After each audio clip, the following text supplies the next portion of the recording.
मेरा साथी नमस्कार।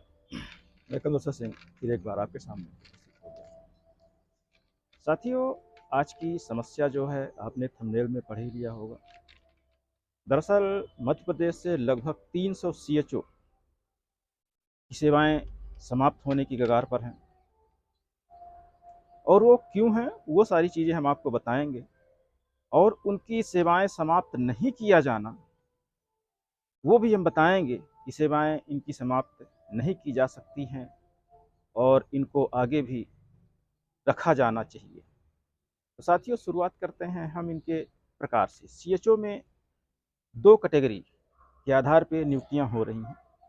एक तो वो जो सीएचओ का एग्ज़ाम पास करके आते हैं। सीएचओ के एग्ज़ाम से मतलब वो है जो इग्नू के माध्यम से एक और संस्था है वो कंडक्ट कराती हैं एग्ज़ाम, और उसको पास करना होता है। उसके बाद ही वो पूरी तरह से सीएचओ बन पाते हैं।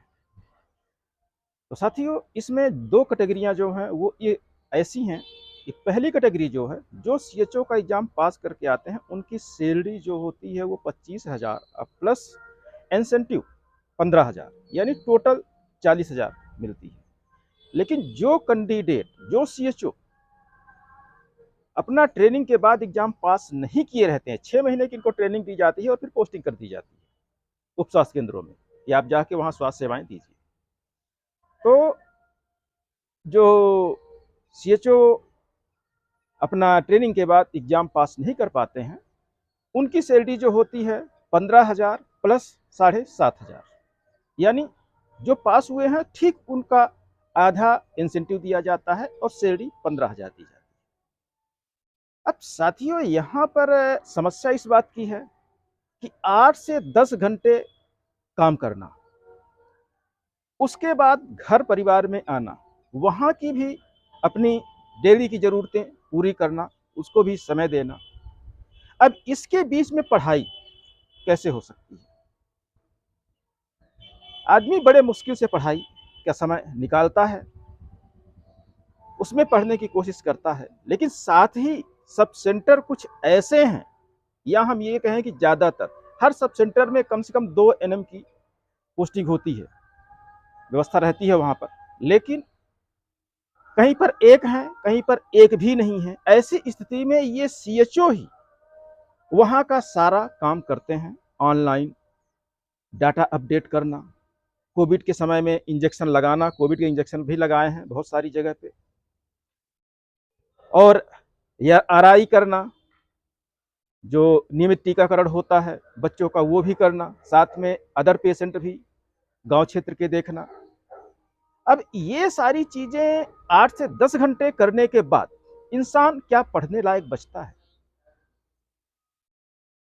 तो मैं अपने माध्यम से, अपने यूट्यूब के माध्यम से शासन से, प्रशासन से ये दरख्वास्त करूंगा कि जब उनकी सैलरी कम रखी जाती है, उनको इंसेंटिव कम दिया जाता है, साथ में पढ़ाई का बोझ अलग से लादा जाता है, तो ऐसी व्यवस्था क्यों नहीं लाई जाती कि जब तक वो सीएचओ का एग्जाम ट्रेनिंग के बाद पास नहीं कर लेंगे, तब तक उनकी सैलरी वही रहनी चाहिए जो सीएचओ का एग्जाम पास करने के पूर्व रहता है।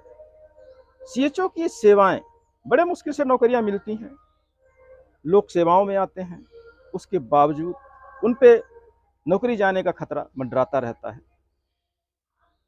तो जब उनको सैलरी का क्राइटेरिया बनाया गया है कि जब तक आप एग्जाम पास नहीं कर लेंगे तब तक आपको 15,000 प्लस 7,500 इंसेंटिव दिया जाएगा, तो ये जो 2 बार चांस एग्जाम पास करने के लिए दिया जाता है, ये बंधन कहीं से भी मुझे उचित नहीं लग रहा है, क्योंकि उधर आप सैलरी भी कम दे रहे हैं और एग्जाम में बॉन्ड भी कर रहे हैं। तो साथियों, हमारा कहना यह है, मैं शासन और प्रशासन दोनों से ये गुहार लगाना चाहूंगा कि आप सैलरी जो है आप उनको पूर्व की देते रहें तब तक, जब तक कि ये एग्जाम पास नहीं कर लेते, लेकिन सेवाएं समाप्त करना कहीं से भी उचित नहीं है, क्योंकि ये इनके संविदा कर्मचारियों के और उनके परिवार के साथ कहीं ना कहीं धोखा होता है और इनका जीवन असुरक्षित हो जाता है।